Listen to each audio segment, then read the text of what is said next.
حسبنا الله ونعم الوكيل، نعم المولى ونعم النصير. فأعوذ بالله من الشيطان الرجيم. بسم الله الرحمن الرحيم. الحمد لله الذي نور قلوبنا بولاية محمد وآل محمد. صل على محمد الصلاة والسلام على أشرف الأنبياء والمرسلين وخاتم النبيين أبي القاسم محمد. صل على محمد وأهل بيته الطيبين الطاهرين المعصومين المظلومين المنتجبين الذين أذهب الله عنهم الرجس وطهرهم تطهيرا.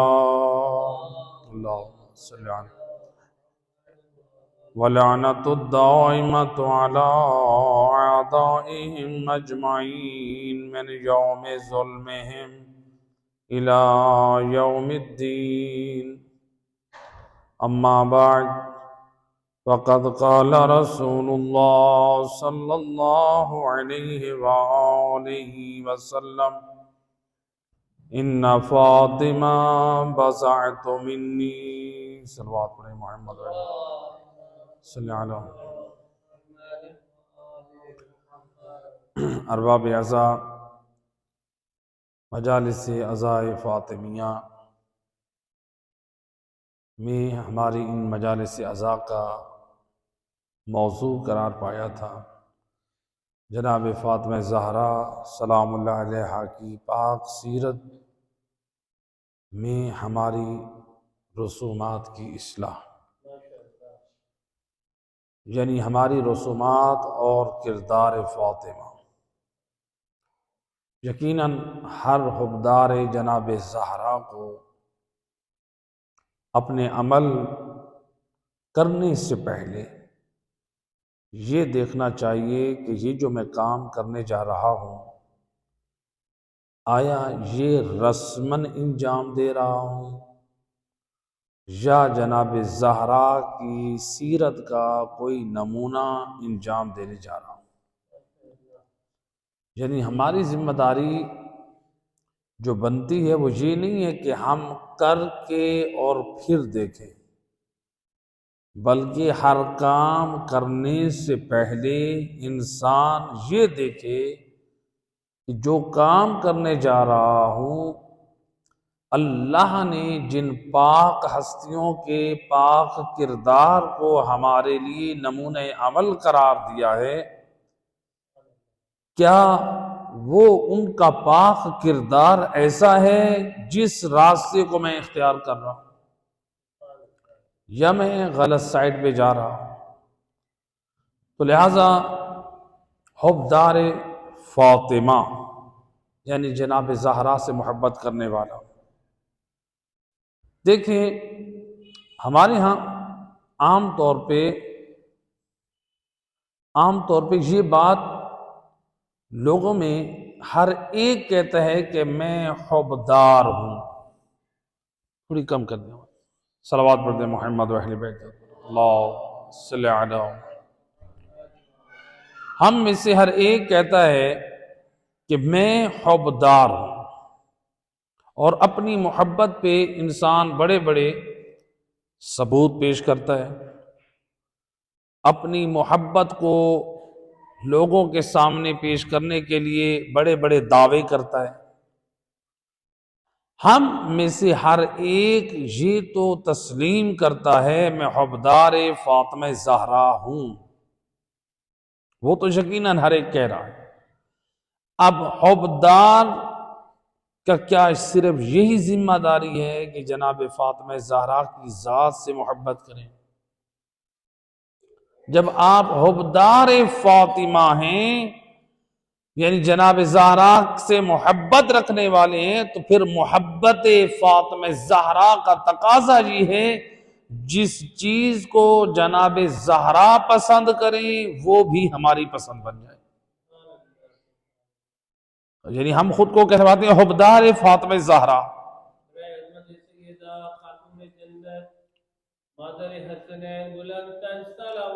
اللہم صلی علی محمد وآل محمد وعجل فرج. یعنی ہم کہلواتے ہیں حبدار فاطمہ. جو جناب سیدہ کی پسندیدہ اشیاء ہیں وہ نہیں ہیں ہماری زندگی میں، ہمارے اپنے رسم و رواج ہیں. جب ہمارے اپنے رسم و رواج ہوں، ہم اپنے رسم و رواج کو اہمیت زیادہ دیں، جناب سیدہ کی سیرت اور کردار کی طرف ہماری توجہ نہ ہو، تو اس کا مطلب ہے کہ ہم صرف محبت کے دعوے دار ہیں، ہمارے پاس اس محبت جناب سیدہ کا کوئی عملی ثبوت نہیں ہے. عملی ثبوت بھی ہونا چاہیے. تو لہذا جب تک عملی ثبوت نہیں ہوگا اس وقت تک وہ محبت ہمارے لیے صرف دعوے محبت رہ جائے گا. اب اللہ کے رسول نے جناب زہرا کی عظمت میں جس حدیث کو بیان فرمایا، اور اس حدیث کو علماء اہل سنت نے بھی نقل کیا کہ اللہ کے رسول نے فرمایا ان فاطمہ بضعۃ منی، فاطمہ میرا حصہ ہے. من اغضبہا اغضبنی، جس نے زہرا کو ناراض کیا اس نے مجھ مصطفیٰ کو ناراض کیا. اب دیکھیں جناب سیدہ کی شان نمایاں ہوتی ہے اس حدیث سے. علماء اسلام اس حدیث کو نقل کرنے کے بعد علماء شیعہ یہ عظمت جناب زہرا کا ایک نمایاں پہلو ہے. جناب زہرا کی ناراضگی موجب بنتی ہے رسول اللہ کی ناراضگی، اور رسول اللہ کی ناراضگی موجب بنتی ہے خدا کی ناراضگی، اور جس سے خدا ناراض ہو جائے اس کا ٹھکانہ جہنم ہے. تو اس حدیث نے عظمت جناب سیدہ کی طرف اشارہ کیا. اس حدیث کا ایک دوسرا رخ بھی ہے. ایک معنی جناب سیدہ کی شان کے اعتبار سے، ان کی ذات کے اعتبار سے، یعنی جناب سیدہ کی جس نے توہین کی اس نے زہرا کو ناراض کیا، اس نے مصطفیٰ کو ناراض کیا. ایک معنی یہ، یعنی پہلے مرلے میں جو معنی ہے حدیث کا، جس نے فاطمہ زہرا کے حق میں توہین کی اس نے مصطفیٰ کی توہین کی. جس نے فاطمہ زہرا پہ سب و شتم کیا اس نے مصطفیٰ پہ سب و شتم کیا. جس نے فاطمہ زہرا کو بدنی اور روحی طور پر تکلیف دی اس نے مصطفیٰ کو بدنی اور روحی طور پر تکلیف دی.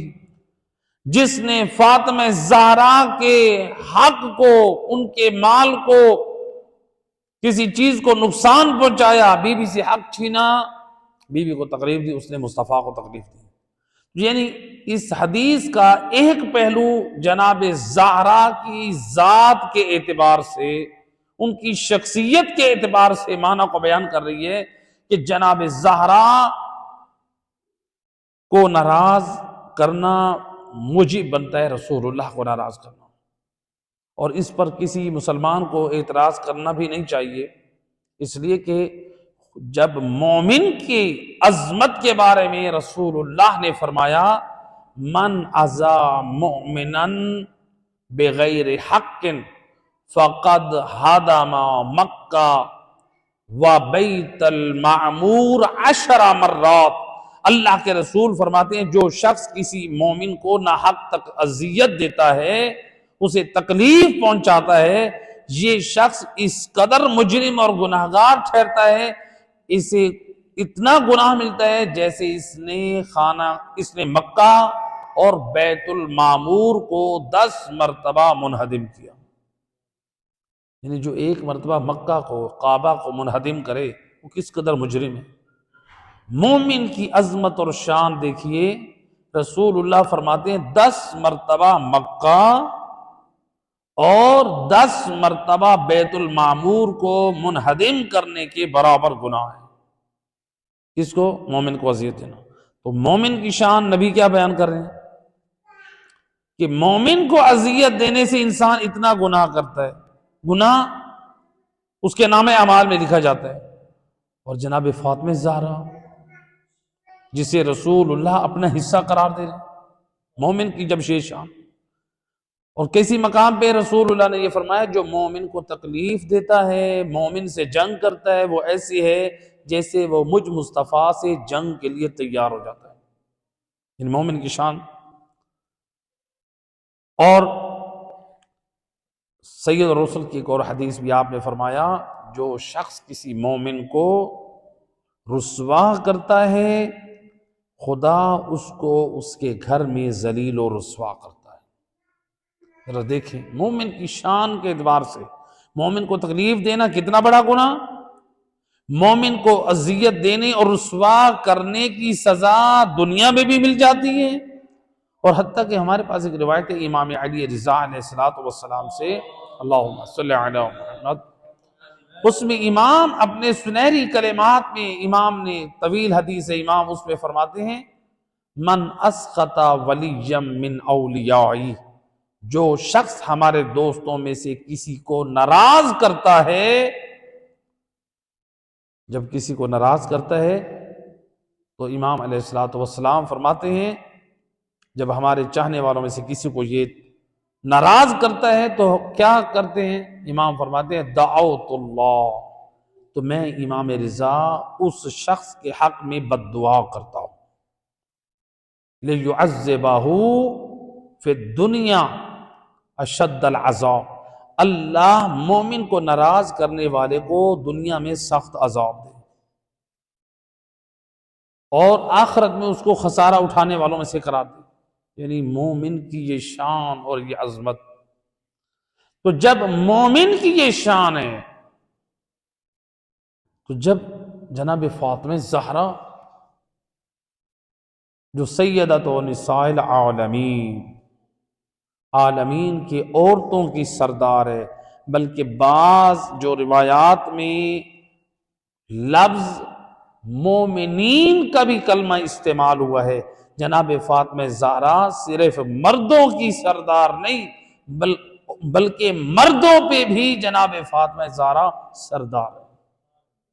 یہ جناب فاطمہ زہرا کی ایک عظمت ہے۔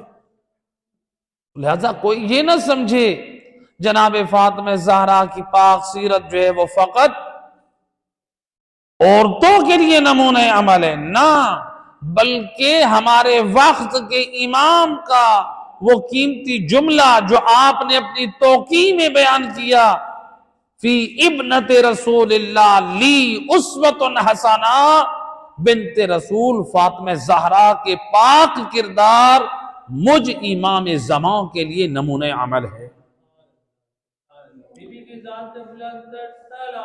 اللہم صلی علی محمد وعلی۔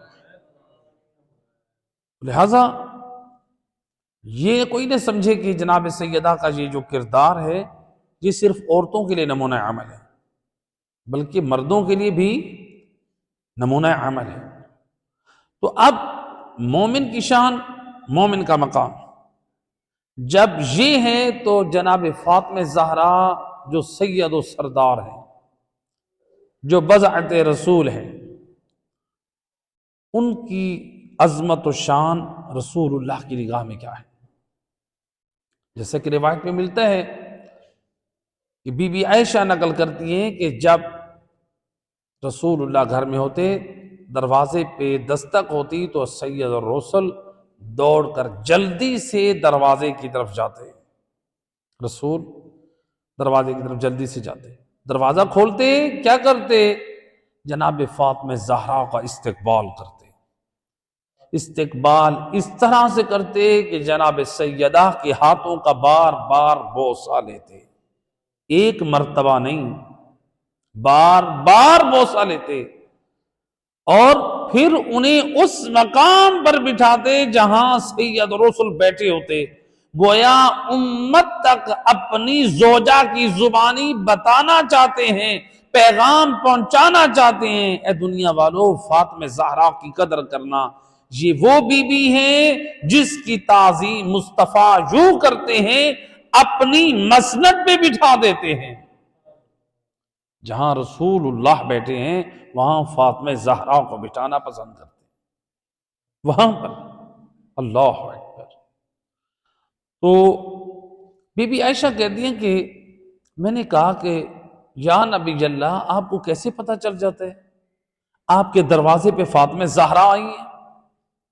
کیونکہ دروازہ تو کئی مرتبہ آنے والے آتے ہیں اور دروازہ بجاتے ہیں، تو آپ اس اہتمام سے نہیں جاتے جس اہتمام سے جب جناب فاطمہ زہرا کے وقت آپ جاتے ہیں۔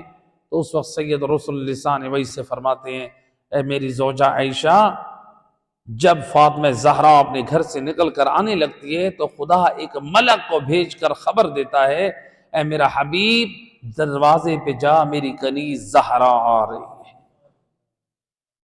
یہ عظمت جناب فاطمہ زہرا، رسول اللہ جناب سیدہ کی جو عزت و احترام کر رہے ہیں، یعنی خود ذات خدا بھی چاہتی ہے فاطمہ زہرا کا اکرام میرا حبیب محمد مصطفیٰ کرے۔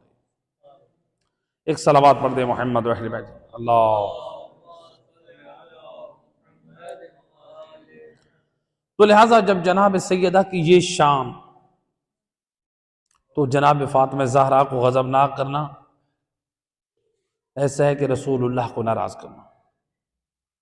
اب یہ روایت علماء اہل سنت نے مناقب جناب فاطمہ زہرا میں روایت نقل کی ہے کہ بی بی کی ناراضگی رسول کی ناراضگی، لیکن اگر علماء اہل سنت کی کتابوں میں ایک اور روایت تلاش کریں تو تاریخ یہ بھی بتاتی ہے کہ کسی مقام پر جب جناب سیدہ کے گھر میں کچھ افراد آئے تو بی بی نے ان کی ملاقات کے وقت بھی اپنی ناراضگی کا اظہار کیا۔ اب ان دونوں روایتوں کو سامنے رکھیں کہ جس سے بی بی ناراض گئی ہے دنیا سے، اور نبی نے فرمایا کہ جس سے زہرا ناراض اس سے مصطفیٰ ناراض، اور ایک مقام پر ہے کہ فاطمہ زہرا دنیا سے جاتے وقت کس سے ناراض تھی۔ اب اللہ نے ہم سب کو عقل دی، ہم فیصلہ کریں کہ ایک مقام پر رسول نے فرمایا کہ فاطمہ زہرا جس سے ناراض اس سے میں مصطفیٰ ناراض، اور دوسرے مقام پہ روایت آپ اپنی کتاب میں نقل کریں کہ جناب فاطمہ زہرا کس سے ناراض گئی۔ اب وہاں پر ان دونوں حدیثوں کو سامنے رکھے، نتیجہ کیا نکلتا ہے؟ حق کو تلاش کرنا بہت آسان ہے، اب ہم وہاں پر بیٹھ جائیں تعویل کرنے کہ جناب فاطمہ زہرا ان سے ناراض کس وجہ سے گئی تھی۔ بس فاطمہ زہرا کی ناراضگی رسول کی ناراضگی ہے، دوسرے مقام کی ناراضگی میں تعویلوں کی گنجائش نہیں ہے۔ تو لہٰذا ایک معنی کے اعتبار سے رسول اللہ نے عظمت کا پہلو نمایاں کیا کہ جناب فاطمہ زہرا کی ناراضگی مصطفیٰ کی ناراضگی۔ ایک اور پہلو بھی ہے جناب فاطمہ زہرا کی ناراضگی کا، وہ کون سا؟ یعنی اس حدیث رسول میں دو پہلو، اور زیادہ پہلو بھی ہو سکتے، دوسرا پہلو جو نمایاں ہوتا ہے وہ کون سا ہے؟ دوسرا پہلو یہ ہے کہ جناب فاطمہ زہرا جن اعمال کو ناپسند کرتی ہیں، جن کی وجہ سے جناب زہرا ناراض ہوتی ہیں، ہمیں وہ اپنی زندگی میں بھی شامل نہیں کرنا چاہیے۔ لہذا جس طرح محبت جناب فاطمہ کا تقاضا ہے کہ ہر اس عمل کو اپنی زندگی میں شامل کریں کہ جس کو جناب فاطمہ زہرا پسند کرتی ہیں، اور ناراضگی جناب زہرا کا تقاضا یہ ہے ہر اس عمل سے دور رہیں جس کو جناب زہرا ناپسند کرتی ہیں۔ تو لہذا جناب فاطمہ زہرا بد کرداری اور بد عملی کو ناپسند کرتی ہے، وہ ان کی ناراضگی کا موجب ہے، تو لہذا اس سے ہمیں دور رہنا چاہیے۔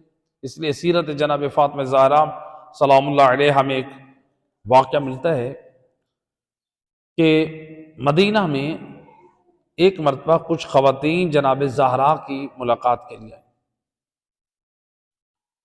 اور یہ خواتین وہ تھیں، یعنی یہ بھی روایت جس سے استفادہ ہوتا ہے کہ یہ ہجرت کر کے مکہ سے آئی ہوئی ہیں، جتنے بھی مسلمان تھے ہجرت کر کے، تو یہ ہجرت کر کے مکہ سے مدینہ آئی۔ اب جناب سیدہ کے گھر میں یہ خواتین بی بی کی زیارت کے لیے آئی ہیں، اور یہ خواتین جناب سیدہ کی بچپن کی دوست ہیں۔ روایت کہتی ہے کہ یہ وہ زمانہ تھا جناب سیدہ کے بچپن کا زمانہ، چونکہ پرآشوب زمانہ تھا۔ ایک صلوات پڑھے محمد و اہل بیت اللہم صلی علی بار دیگر بآواز بلند صلوات اللہم صلی علی، چونکہ وہ زمانہ ایسا تھا کہ جس میں جناب خدیجہ طاہرہ کی لوگ دشمن تھے، رسول اللہ کے لوگ دشمن تھے۔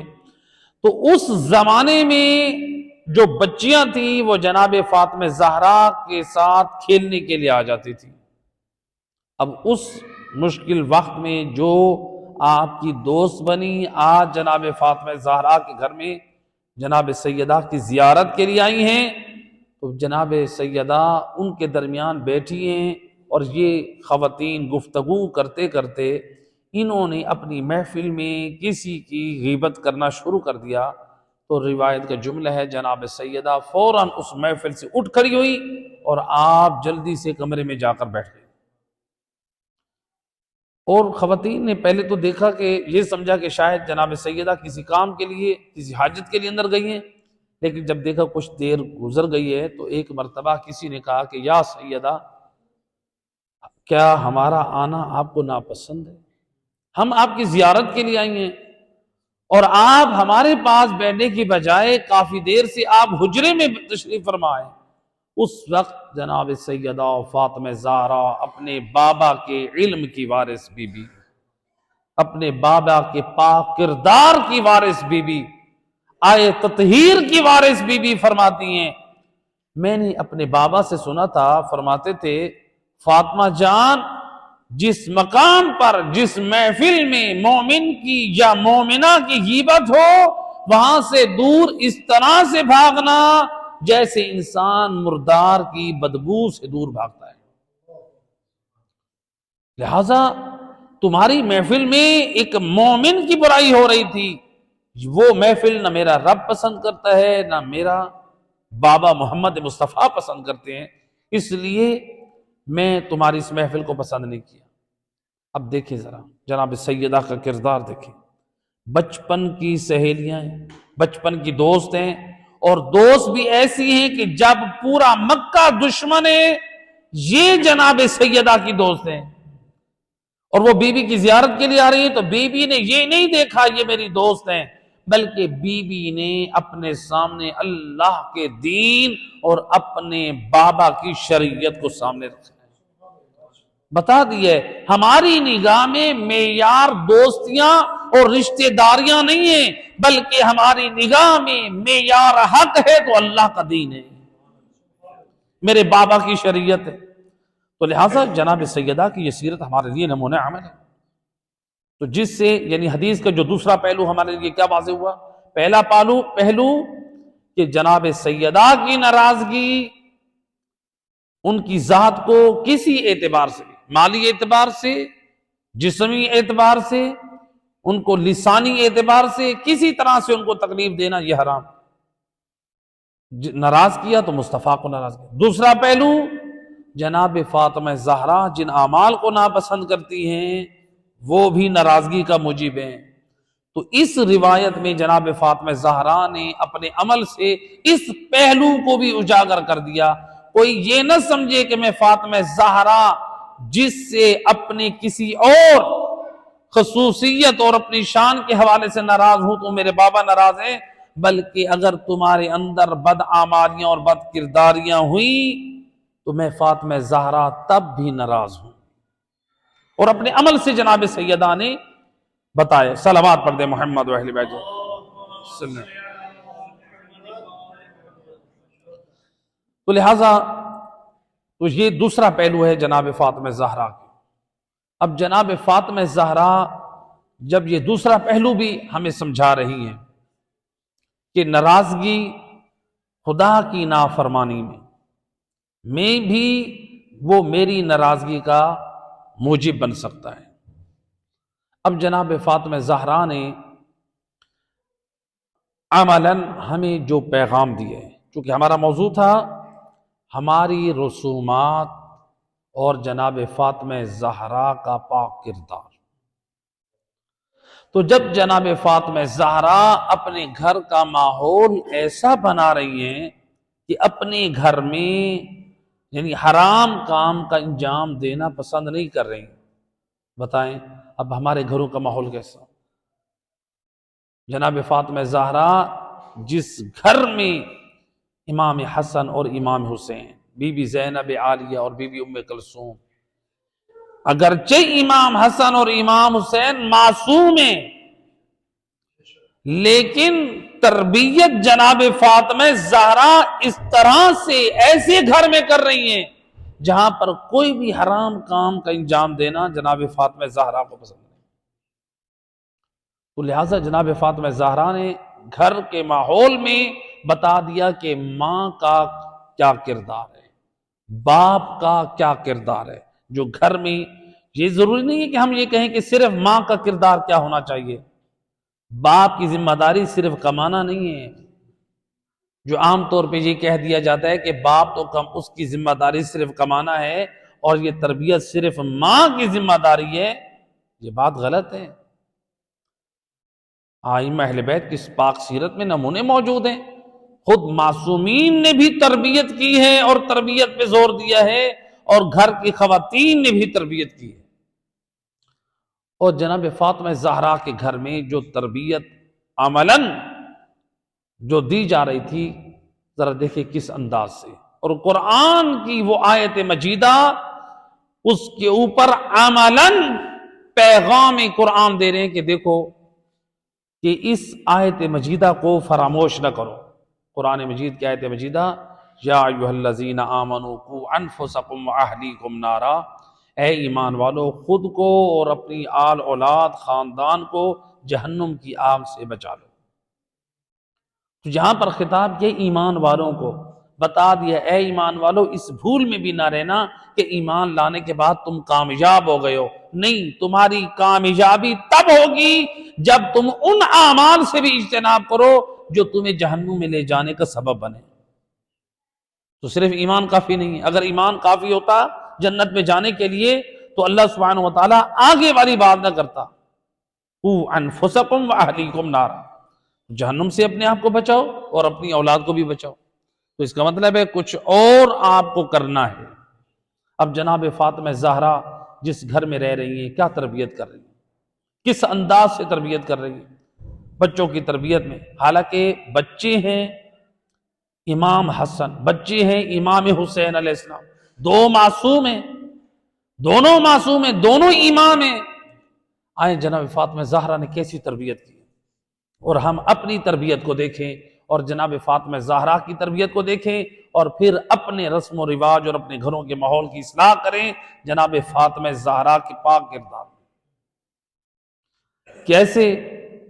دیکھیں روایت میں ہے کہ سیرت جناب زہرا میں جب مسجد میں خطبہ ہوتا یا رسول اللہ منبر پر ہوتے تو جناب فاطمہ زہرا امام حسن امام حسین علیہ السلام کو مسجد بھیج دیتی، شہزادے آ کر بتاتے تھے ماں زہرا کو، آج نانے نے کیا بات بتائی ہے، آج نانے نے کیا بات بتائی ہے۔ تو لہٰذا اس روایت سے یہ پیغام ملا ماؤں کا کردار یہ ہو، جب آپ کے علاقے میں مجلس عزا ہو یا کوئی عالم دین پڑھ رہا ہو یا کوئی درس قرآن ہو رہا ہو یا کوئی درس اخلاق ہو رہا ہو یا خطبہ جمعہ ہو رہا ہو، ماؤں کا کردار یہ ہونا چاہیے، اولاد کو کہیں جاؤ عالم آل محمد کا ذکر کر رہا ہے، آل محمد کے علم کی خیرات لے کر آؤ۔ ماؤں کا اللہم صلی علی محمد، ماؤں کا کردار جیو. جاؤ بچوں آل محمد کے علم کی خیرات لے کر آؤ. لیکن افسوس کے ساتھ اکثر مائیں یہ کہتی ہیں مجلس ختم ہونے والی ہے، جا تبرک لے کر آؤ.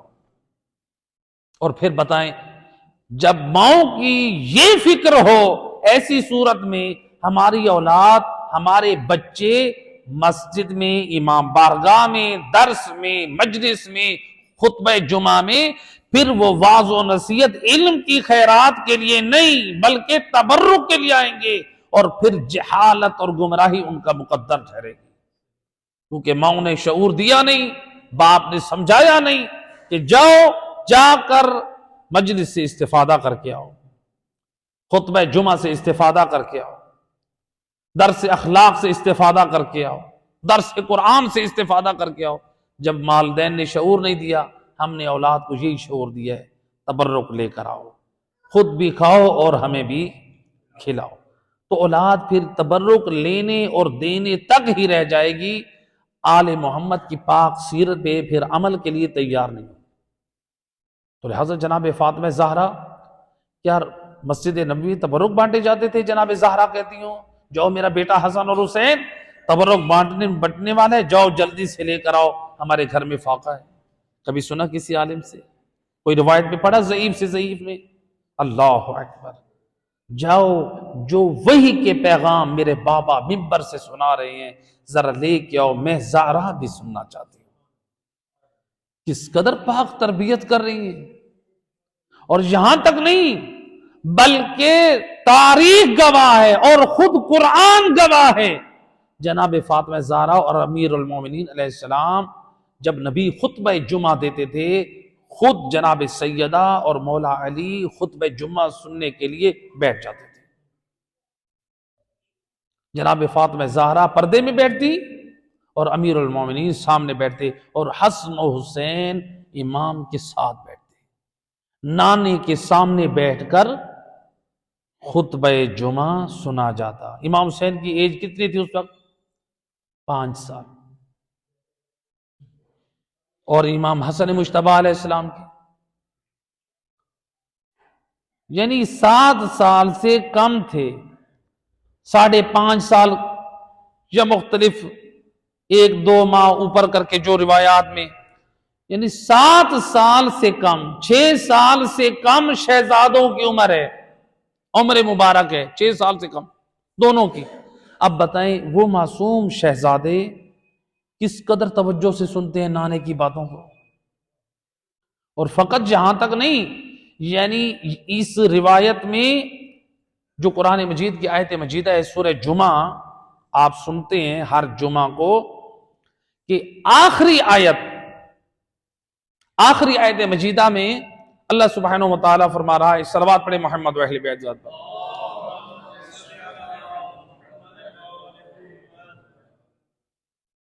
اللہ سبحانہ و تعالیٰ کہہ رہا ہے کہ جب تم تجارت اور لہو کھیل تماشے کے وقت تم نبی کو چھوڑ کر بھاگ نہ جایا کرو. جب تجارت کے لیے اور کھیل تماشے کے لیے رسول اللہ کو خطبہ جمعہ میں تنہا چھوڑ کر بھاگ نہ جایا کرو. تو لہٰذا جو سورہ جمعہ کی آیت نمبر 11 ہے اس کی شان نزول میں ملتا ہے کہ رسول اللہ مسجد نبوی میں خطبہ دے رہے تھے، اور اس میں جناب زہرا پردے میں بیٹھی تھی، امام علی اور اصحاب سارے تشریف فرماتے، خطبہ جمعہ سن رہے تھے. خطبہ جمعہ جب سن رہے تھے تو ادھر سے شام سے ایک قافلہ آیا جو کچھ غذائی سامان لے کر، اور باہر بازاروں میں کچھ لہو و لعب کی چیزیں کچھ بجنے لگے.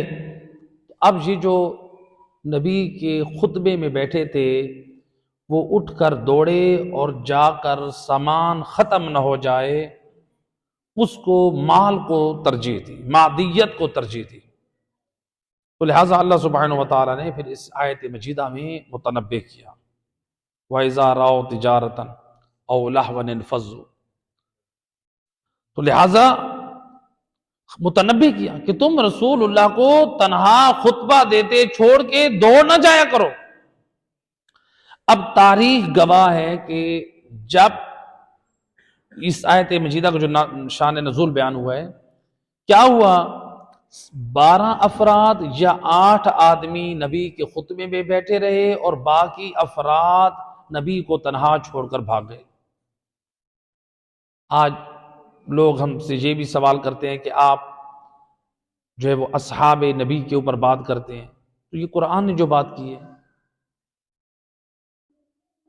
کیا جو نبی کے سامنے بیٹھنے والے تھے، مدینے میں میں رہنے والے تھے، کیا وہ نبی کے اصحاب نہ تھے؟ حالت ایمان میں ہمارے برادران اہل سنت یہ تو تعریف کرتے ہیں، حالت ایمان میں جس نے نبی کی زیارت کی ہے، نبی کے پاس آیا ہے، نبی کے پاس رہا ہے، وہ نبی کا صحابی کہلاتا ہے۔ اور جو مدینے میں رہتے ہیں، نبی کے پاس ہر جمعہ میں نبی کے خطبے میں شریک ہوتے ہیں، جو دوڑ کر بازار میں گئے تھے، کیا نبی کے اصحاب تھے یا نہ تھے؟ تو اب اللہ ان کو خبردار کر رہا ہے۔ اب دیکھیں، جناب فاطمہ زہرا خطبہ جمعہ میں بیٹھی رہی، امیر المومنین علیہ السلام بھی بیٹھے رہے، امام حسن بھی بیٹھے، امام حسین علیہ السلام بھی بیٹھے۔ یہ کیا پیغام دیا اس میں؟ جناب سیدہ اور امیر المومنین نے یہ پیغام دیا اپنے گھر اور تربیت اولاد کے لیے کہ دیکھو، صرف اولاد کو نہ بھیجو بلکہ خود بھی دین اور پیغام ہدایت کے مقام پر خود بھی جاؤ۔ جناب فاطمہ زہرا جیسے خود خطبہ میں شریک ہوتی، امیر المومنین علیہ السلام جیسے خطبہ میں شریک ہوئے، وعظ و نصیحت حاصل کریں گے، حالانکہ امام علی امام ہیں، معصوم ہیں، آئے تطہیر کے وارث ہیں، جناب سیدہ فاطمہ زہرا آئے تطہیر کی وارث ہیں، لیکن بتا رہے ہیں کہ ہم اگرچہ آئے تطہیر کے وارث ہیں لیکن پھر بھی پاک گھرانے کی پاک تربیت کے لیے وعظ و نصیحت کی ضرورت ہے۔ تو لہٰذا اس جناب سیدہ اور امیر المومنین کی سیرت سے ہمیں یہ پیغام ملا کہ ہم اپنے گھروں میں جب ہمارے علاقے میں مجالس اعزا ہو یا مثلا خطبہ جمعہ ہو یا اور دروس ہوتے ہیں، ان میں باپ اپنی اولاد کو لے کر خود حاضر ہو۔ خطبہ جمعہ میں اس کی بڑی افادیت بیان کی گئی ہے۔ ایک تو زیارت المومنین ہو جاتی ہے۔ دیکھیں امام موسیٰ کاظم علیہ السلام، اللہم صلی علی محمد وعلی، امام فرماتے ہیں اگر کوئی شخص چاہتا ہے، ہماری زیارت کا شوق رکھتا ہے لیکن ہم تک رسائی نہ ہو، تو ہمارے نیک اور صالح لوگوں کی زیارت کرے، اللہ کے نزدیک ایسے ہے جیسے ہم اہل بیت کی زیارت کرنا ہے۔ اب مجھے بتائیں، نماز جمعہ کے لیے نمازی لوگ ہوتے ہیں کہ نہیں ہوتے؟ شرفاء ہوتے ہیں کہ نہیں ہوتے؟ دیندار ہوتے ہیں کہ نہیں ہوتے؟ تو مومنوں کی زیارت کرنے کا اتنا ثواب ہے، یہ ایک فلسفہ یہ ہے، مومن کی زیارت ہو جاتی ہے۔ اور جو سب سے اہم چیز ہے کہ اس میں جو مولانا ہوتے ہیں وہ وعظ و نصیحت کرتے ہیں، تو ان کی وعظ و نصیحت سے جو ہمارے اندر روحانی بیماریاں ہوتی ہیں ان کا علاج ہو جاتا ہے۔ تو لہٰذا اس کی افادیت ہے، اس کا فائدہ ہے، ہر ہفتے میں ایک مرتبہ ہماری بیماریوں کی ڈوز ہمیں ملتی رہے، ہمارا علاج ہوتا رہے، تو یقیناً ہمارے اندر پاکیزگی ہو جائے گی۔ لیکن عام طور پہ یہ بھی عجیب صورتحال بنی ہے کہ جن علاقوں میں خطبہ جمعہ ہوتا ہے وہاں کے مومنین اس انتظار میں ہوتے ہیں خطبہ جمعہ ختم ہو اور ہم جا کے جمعہ میں شریک ہوں۔ یہ اس سے اور بڑی بد نصیبی کیا ہوگی؟ تو ہم ان کو تو برا کہتے رہیں جو نبی کے زمانے میں نبی کے خطبے کو چھوڑ کر بازاروں میں بھاگ جاتے تھے، ہم کہیں وہ غلط تھے۔ آج اگر ہمارے علاقوں میں خطبہ جمعہ ہوتا رہے اور ہم اہل علاقہ مسجد میں نہ آئیں، بتائیں ہم میں اور ان میں کیا فرق رہے گا؟ وہ اس وقت کے بدترین لوگ تھے، اس وقت کے ہم بدترین افراد ٹھہریں گے۔ صلوات پڑھیں محمد و اہل بیت وعلی محمد۔ لحاظ اللہ اکبر، نعرہ رسالت، نعرہ حیدری، بآواز بلند صلوات۔ اللہم صلی علی لہٰذا دیکھیں محمد وال محمد نے اپنے عمل سے ہمیں تربیت کے اصول بتائے. لہٰذا مجالس عزا ہوں، درس قرآن ہو، خطبہ جمعہ ہو، باپ بھی شوق رکھے، اولاد کو بھی شوق دلوائے. اگر لیڈیز کا اہتمام ہے تو پھر خواتین بھی آئیں اور بچیوں کو بھی لے کر آئیں. یہ ہونا چاہیے ہمارے گھروں کا ماحول. تربیت اولاد میں ان چیزوں کی ضرورت ہے. ہم کہیں، اگر میں کہوں کہ میں اپنی اولاد کو کہوں جاؤ آپ مجلس سے، امام میں مجلس ہو رہی ہے، بیٹا ایک مرتبہ کہے گا خود جاتے نہیں ہیں اور مجھے مجلس پہ بھیج رہے ہیں. تو لہٰذا جب آپ خود اہتمام کریں گے تو اولاد جائے گی. تو لہٰذا دین کی معلومات تب ہمیں حاصل ہو سکتی ہیں جب ہم علمی مجالس عزا میں، علماء کی مجالس عزا میں، فکری مجالس عزا میں ہم شرکت کریں. کیونکہ ہماری نسلوں اور ہمارے جوانوں، ہماری بچوں کی تربیت گاہ یہ مجالس عزا ہے. یاد رکھیں، اگر ان مجالس عزا میں ہماری نسلوں کی، ہمارے جوانوں کی، ہمارے بچوں کی اصلاح نہ ہو سکی تو پھر کائنات میں کوئی ایسی یونیورسٹی نہیں ہے جہاں پر ہمارے جوانوں، ہماری نسلوں، ہمارے بچوں کی تربیت ہو. تو لہٰذا تربیت والدین کا یہ حق بنتا ہے. اور اس کی عملی درس جناب فاطمہ زہرا نے دی. اولاد میں جو ہے وہ قرآن کی تعلیم کو اور سنت کی تعلیم کو عام کریں.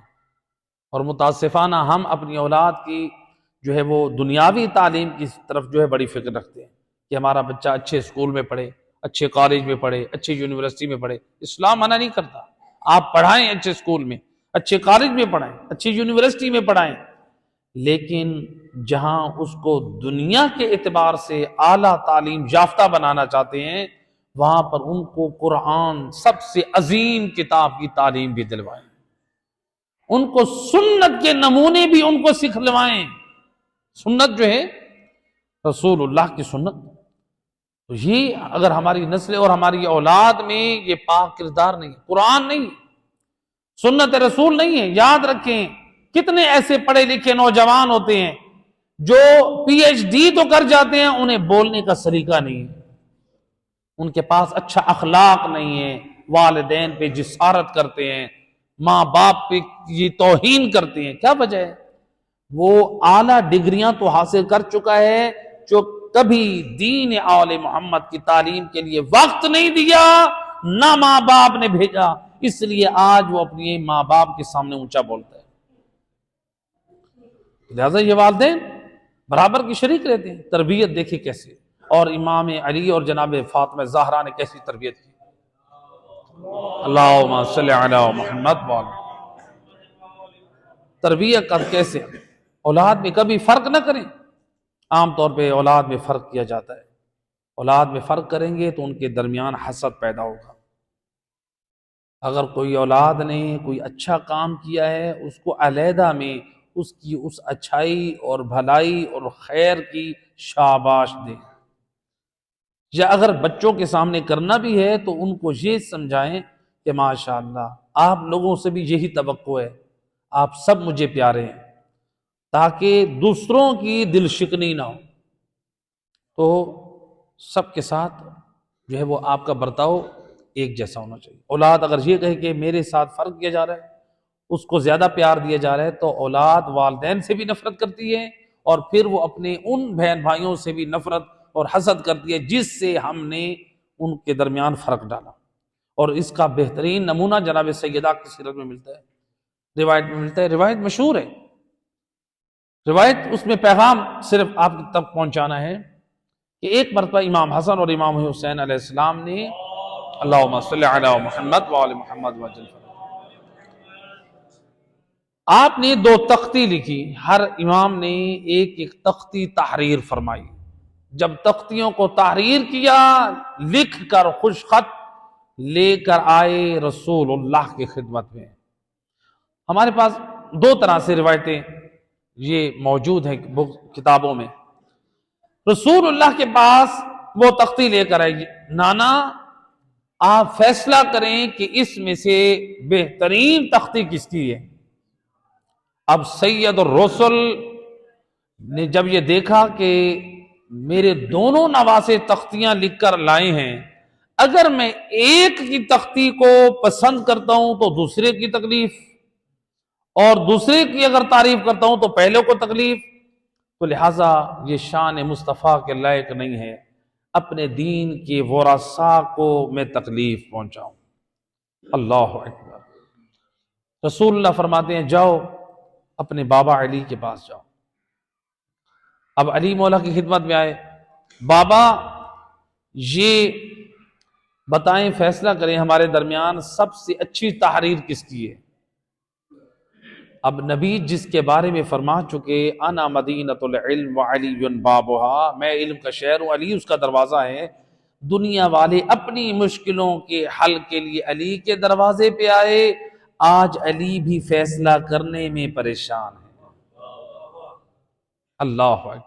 بھیج رہے ہیں اس دروازے کی طرف جہاں سے آپ نے پہلی مجلس میں بھی سنا کہ علی خود آئے تھے فاطمہ زہرا کے پاس کہ عورتوں میں سب سے اچھی چیز کیا ہے، تو وہ جواب بھی فاطمہ زہرا کے دروازے سے ملا۔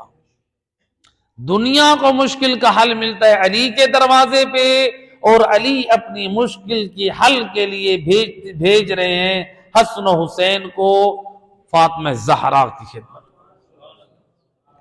اب دونوں شہزادے آئے جناب فاطمہ زہرا کی خدمت میں، اماں جان ہم نے یہ تختی لکھی ہے، فیصلہ کیجئے۔ کہا نانا کے پاس جاتے، کہا نانا کے پاس گئے تھے، انہوں نے بابا کے پاس بھیجا اور انہوں نے آپ کے پاس بھیجا۔ روایت کہتی ہے جناب سیدہ کے گلے میں ایک ہار تھا جس میں 7 موتی تھے، آپ نے کہا کہ یہ 7 موتی ہیں اور ان میں سے جو زیادہ اٹھا لے گا اس کی تختی اچھی ہوگی۔ اب دیکھیں کس قدر جناب امیر المومنین جناب فاطمہ زہرا تربیت اولاد میں کیا اصول دے رہے ہیں، فرق نہ آنے پائے دونوں اولادوں میں، کسی ایک کا بھی دل نہ ٹوٹنے پائے، وہ بھی اولاد ہے وہ بھی اولاد ہے۔ تو لہٰذا یہاں پر پیغام ہدایت دے دیا کہ اولاد میں امتیازی فرق نہ کرو۔ تو اب کیا ہوا، جناب فاطمہ زہرا نے جب وہ 7 موتی آپ نے پھینکے، ادھر سے خدا کی طرف سے اعلان ہوا اے جبرائیل جلدی سے اس 7ویں موتی کے 2 حصے کر لے۔ 3 موتی امام حسن نے اٹھائے، 3 امام حسین نے اٹھائے، جو چوتھا تھا ابھی اس کی طرح بڑھ رہے تھے، یہ جبرائیل امین نے 2 حصوں میں تقسیم کیا اور ہر شہزادے نے ایک ایک حصہ اٹھا لیا۔ گویا خدا بھی چاہتا ہے کہ ان شہزادوں کی عظمت میں فرق نہ آنے پائے۔ آواز بلند صلوات۔ اللہم صلی علی۔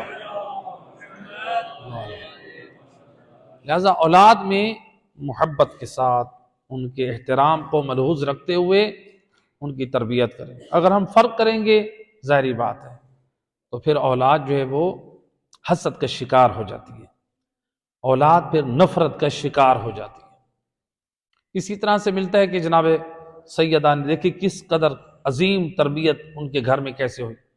ایک مرتبہ امام رسول خدا کے ہاتھ میں دودھ کا پیالہ تھا، امام حسن مجتبیٰ نے کہا کہ نانا مجھے دودھ دیجیے، اور اس کے فوراً بعد امام حسین علیہ السلام نے کہا نانا مجھے بھی دودھ دیجیے۔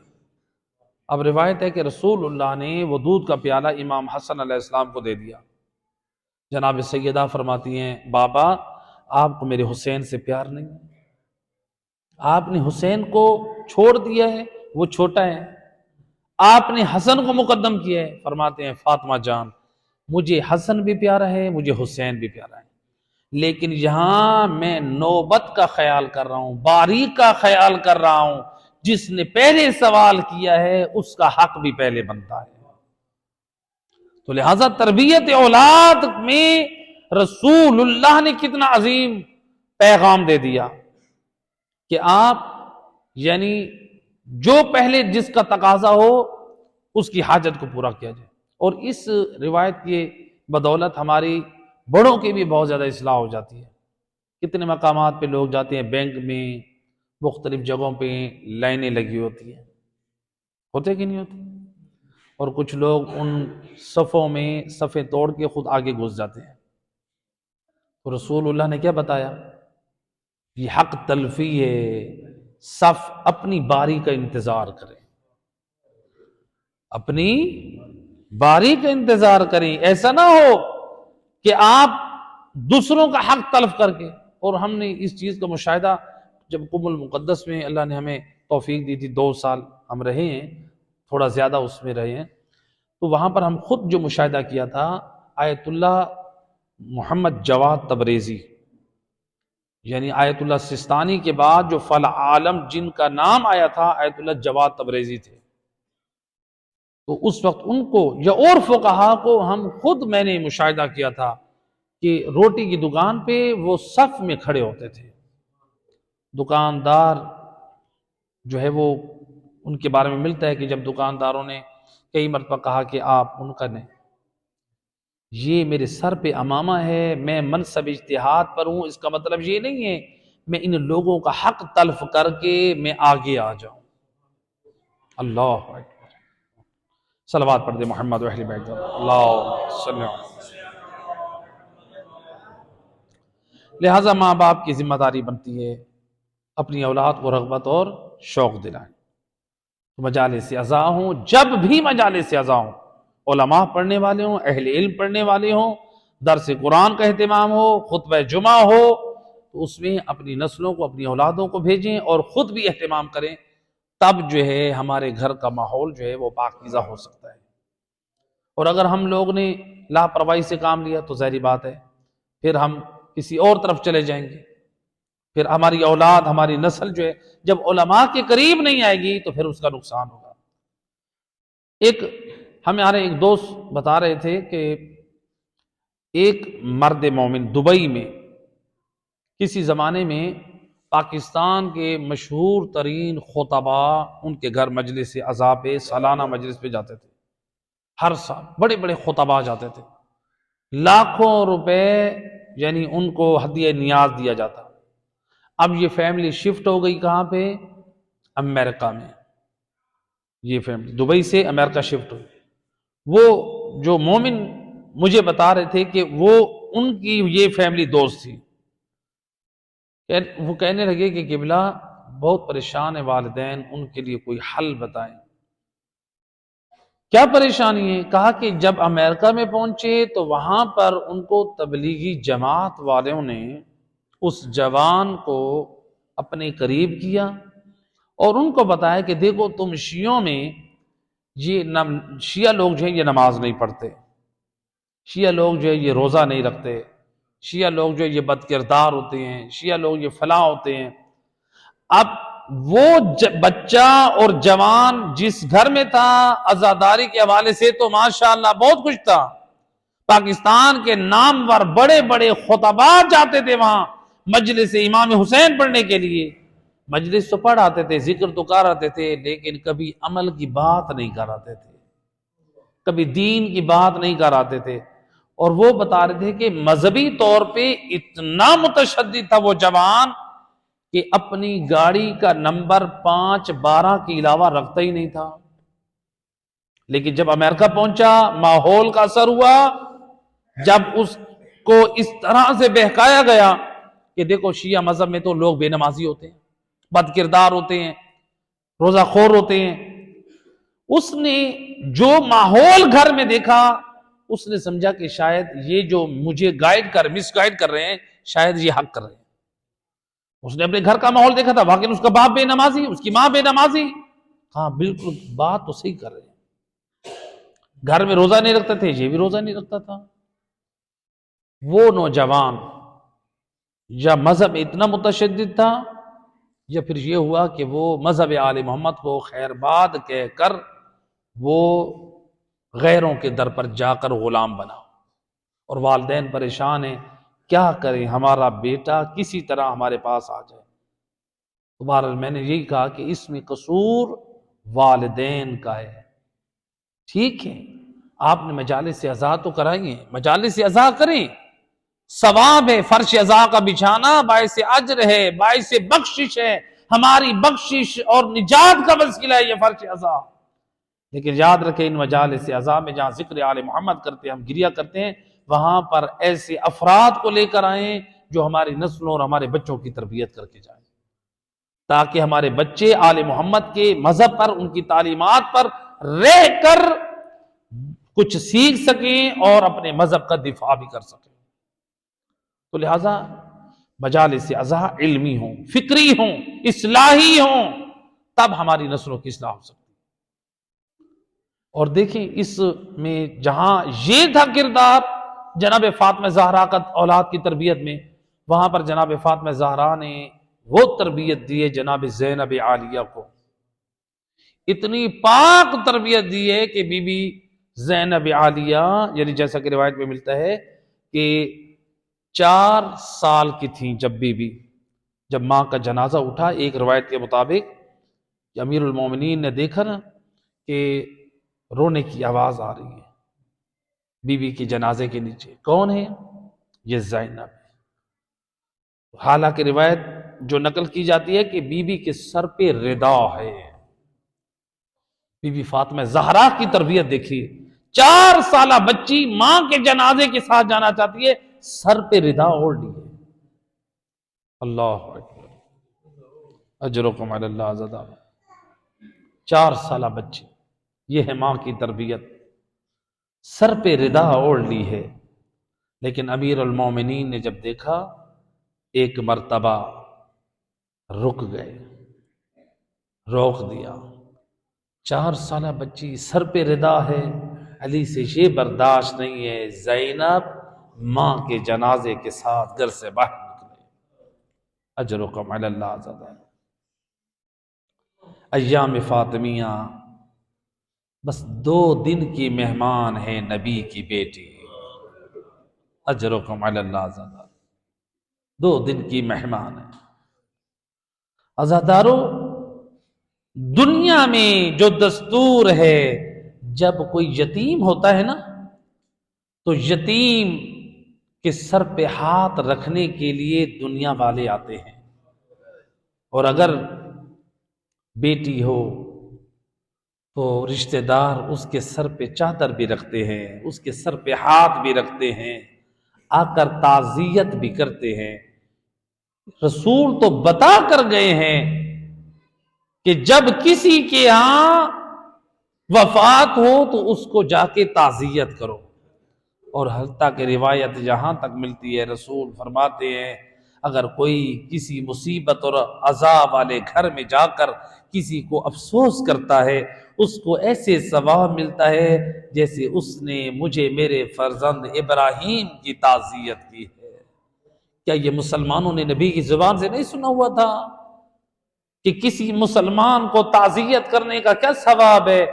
اور اگر ہو بھی خود رسول کی بیٹی فاطمہ زہرا، جب عام مسلمان کو تعزیت کرنے کا یہ اجر ہے، نبی کو تعزیت کرنے کے برابر ہے، اور اگر مصطفیٰ کی بیٹی کو تعزیت کرنی بھی خود رسول کی ہو، امت کا حق تو یہ بنتا تھا بس زہرا کے دروازے پہ آ کر بی بی کو تعزیت کرتے۔